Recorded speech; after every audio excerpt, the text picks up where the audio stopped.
جناب آقای حسن سعیدی، سلام می‌کنیم خدمت شما، دانش آموخته دوره ششم نوابغ فروش محمود معظمی.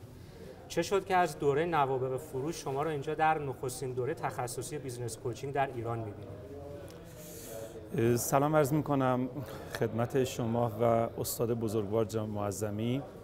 سعیدی هستم، حسن سعیدی، همونطوری که فرمودید دانش آموخته دوره ششم نوابغ فروش و حضور در اکثر سمینارها و کارگاه‌هایی که توسط جناب معظمی برگزار شده. مطمئناً جذابیت جناب دکتر و اون مربیگریشون سبب شد که ما این دوره را از دست ندیم و تو این دوره هم حضور داشته باشیم. جذابیت و اون قدرت بیان و اون علاقه‌ای که به یاد دادن ایشون داره و اون تأثیری که روی آدم میذاره، حیف دونستم که از این آموزش هم برخوردار نشم. خیلی متشکرم جناب سعیدی. ممکنه خواهش کنم که در زمینه بیزینس خودتون و اینکه دوره نوابغ فروش اختصاصاً تو حیطه بیزینس چه کمکی به شما کرده و باعث چه پیشرفت‌هایی در زندگی بیزینسی شما شده کم بیشتر توضیح بدین؟ بسیار عالی. بنده بالغ بر 20 سال هستش که به صورت تخصصی در زمینه بازرگانی، خدمات و تولید صنعت شیشه و نماهای ساختمون، نماهای مدرن ساختمون فعالیت داریم. در حال حاضر یک گروه شرکت ها داریم به نام گروه شرکت های شینا که اسم دخترم هستش، هم شرکت بازرگانیه و هم شرکت خدماتی که قبل از اینکه من در دوره نوابغ شرکت بکنم خب این شرکت ها ثبت شده بود یا در شرف ثبت شدن بود. مطمئناً چیزهایی که من از دوره نوابغ یاد گرفتم این بود که بحث سیستم خیلی مطرح شد و مکانیسم موفقیت و برای موفقیت، دسترسی به موفقیت باید شما یک سیستم طراحی بکنید، سیستم داشته باشید. این انگیزه رو در من ایجاد کرد. به جای اینکه میخواستم خیلی به سرعت توسعه بدم این گروه رو و اضافه بکنم شرکت ها رو، سرعت رو کم کردم.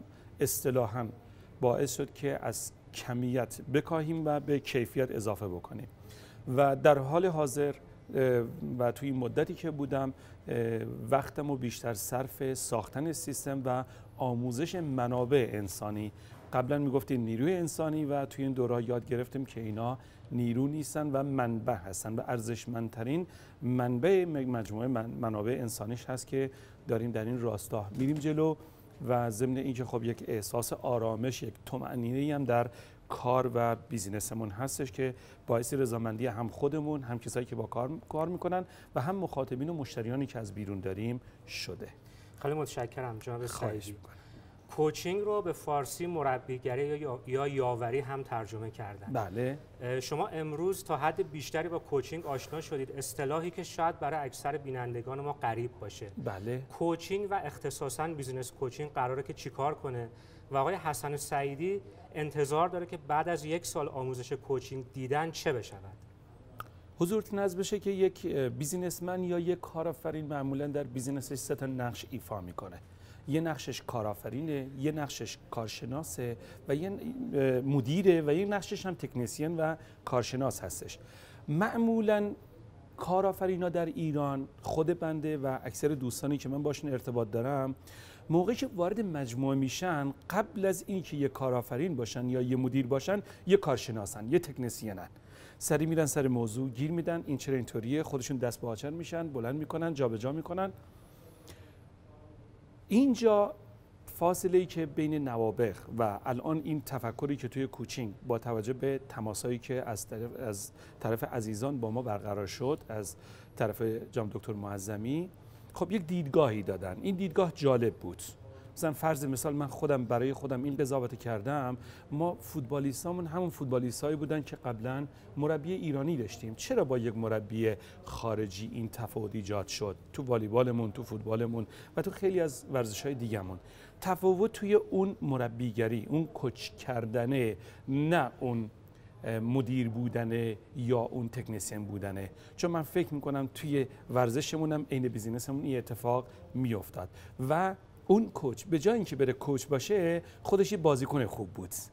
خودش یک مدیر خوب میدونست و مدیر معمولا امر و نهی میکنه، ولی یک کوچ فکر نمی کنم امر و نهی بکنه. ما هنوز آموزش‌ها رو به صورت کامل نگرفتیم، وارد اون آموزش‌ها نشدیم، ولی احساس و برداشتم با توجه به رفتارهایی که از جناب دکتر معظمی توی این مدت 2-3 سالی که در خدمتشون بودم و تو دوره‌ها شرکت کردم، این احساس به من میده که همون اتفاق میفته که یک بیزینسمن، یک کارآفرین قبل از هر چیزی بایستی مربی شغل خودش باشه، نه کارشناس، نه مدیر و نه مشاور خودش. و امروز هم اتفاق جالبی که افتاد، استاد مطرح فرمودن که کوچ چیها نیست، چه چیزهایی نیست، مشاور نیست، توانگر نیست و درمانگر نیست. بله، درمانگر نیست، مشاور نیست و معلم نیست. ولی ما معمولا در بیزینس هامون اینا همه هستیم.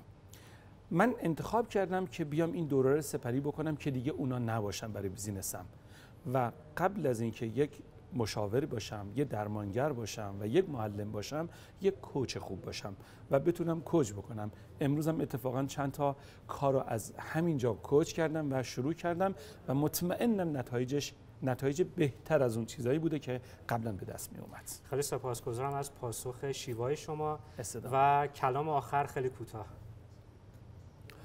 کلام آخر بزرگ نظر بشه که بی مربی به جهان شاخه کج راست نشد، گر شود راست شجر در اثر تربیت است. خیلی متشکرم که در این گفتگو ما شرکت کردین. براتون آرزوی موفقیت‌های بیشتر دارم. سپاسگزارم از شما. آرزوی موفقیت بیشتر برای جناب دکتر حضرت عالی و بقیه همکاران.